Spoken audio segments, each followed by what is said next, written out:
बुलढाणा जिल्ह्यातील समस्त धोबी समाज बांधवांनी स्थानिक उपविभागीय अधिकारी राजस्व कार्यालयाच्या समोर आपल्या प्रलंबित मागण्यांना घेऊन एक दिवसीय ठिय्या आंदोलन करून उपविभागीय अधिकाऱ्यांद्वारा मुख्यमंत्री देवेंद्र फडणवीस यांना निवेदन देण्यात आले। सदर निवेदनात देशावरील 17 राज्य व 3 केंद्रशासित प्रदेश असे एकूण 20 राज्यांमध्ये धोबी समाजाकरिता एक न्याय व महाराष्ट्रात अलग न्याय असं का असा प्रश्न निर्माण झाला आहे। देशातील 20 राज्यांमध्ये धोबी समाजाला सन 1935 साली काँग्रेस सरकारच्या दरम्यान अनुसूचित जातीची सवलत मिळाली होती।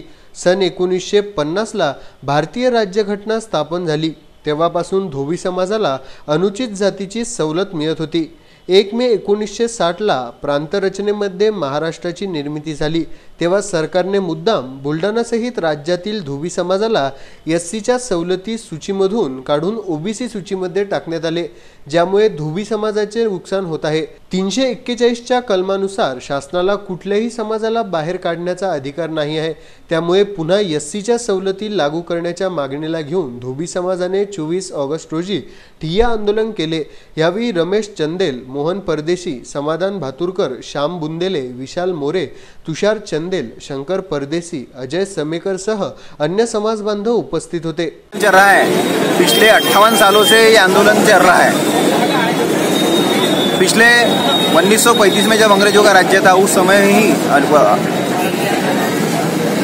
जो राज्य घटना स्थापन हुई थी उसके अंदर उन्होंने हमें एससी आरक्षण दिया था। उसके बाद में 1950 में भारतीय राज्य घटना की जो स्थापना हुई, डॉक्टर बाबा साहेब अम्बेडकर ने जो स्थापना किए थे, उसके अंदर ही धोबी समाज को एससी आरक्षण दिया गया था। उसके बाद में सन 1956 में जो विविध राज्यों की जो स्थापना हो गई है, उसके अंदर भी धोबी समाज को एससी आरक्षण था। उस समय में हम मध्य प्रदेश राज्य में थे, बुलढाना से लेकर नागपुर तक के पूर्ण विदर्भ राज्य। 1 मई 1960 में जो महाराष्ट्र राज्य की स्थापना हो गई, तो उसमें हमें महाराष्ट्र में शामिल किया गया और उस समय में हमें एससी कैटेगरी में से निकाल के ओबीसी कैटेगरी में डाल दिया गया। मैं बताना चाहता हूं कि कलम 341 जो है भारतीय राज्य घटना की, उसके हिसाब से किसी भी शासन को, कोई भी शासकीय अधिकारी को यह अधिकार नहीं है कि उसका कास्ट को, उसको जो कैटेगरी है एससी कैटेगरी से डाल के ओबीसी कैटेगरी में डाल दिया जाए या ओबीसी में से उसको ओपन डाल दिया जाए।